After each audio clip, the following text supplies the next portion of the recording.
যে যত বেশি সুখ এবং সমৃদ্ধি চায়, টেনশন ফ্রি লাইফ লিড করতে চায়, রিল্যাক্স থাকতে চায়, আল্লাহর রহমত বরকত চায়, তার উচিত বেশি বেশি দরুদ পড়া। কমপক্ষে দিনে 20 বার, সকালে 10 বার, সন্ধ্যায় 10 বার। এতে করে নবী সাল্লাল্লাহু আলাইহি ওয়াসাল্লামের সুপারিশ সে পাবে ইনশাআল্লাহ। যারা পরিমাণ সন্দেহ করবেন না যে আল্লাহ কি দিবেন না দিবেন না, আল্লাহ পাক অবশ্যই দিবেন ইনশাআল্লাহ। ওয়া মান ইয়াতাওয়াক্কাল আলা আল্লাহ ফাহুয়া হাসবুহ, যে আল্লাহর উপর তাওয়াক্কুল করে আল্লাহ পাক একাই তার জন্য যথেষ্ট। আল্লাহ পাক যথেষ্ট। ইয়ারযুকু মান ইয়াশা বিগাইরি হিসাব, আল্লাহ পাক বেহিসাব রিজিক দেন যাকে চান। মিন হাইসু লা ইয়াহতাসিব, এমন উৎস থেকে রিজিক দিবেন যে সে কল্পনা করে নাই। আল্লামা রুমি বলেছেন যে তুমি শব্দ দিয়ে যুদ্ধ করো। কি দিয়ে? শব্দ দিয়ে।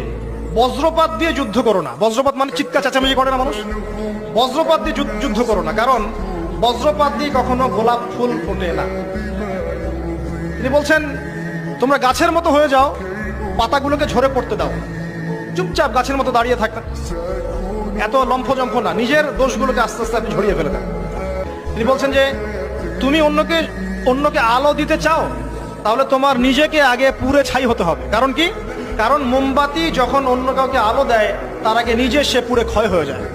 रसूलुल्लाह सल्लल्लाहु अलैहि वसल्लम फरमाते हैं कि अगर कोई शख्स सुबह उठता है और वो सेहतमंद है, खैर में है, आफियत में है, और उसके ऊपर शेल्टर भी है, उसके ऊपर छत भी है, और उसके पास उस दिन का खाना भी अवेलेबल है, it is as if he is the king in the world, कि ये ऐसे है जैसे कि वो बादशाह की लाइफ गुजार रहा है।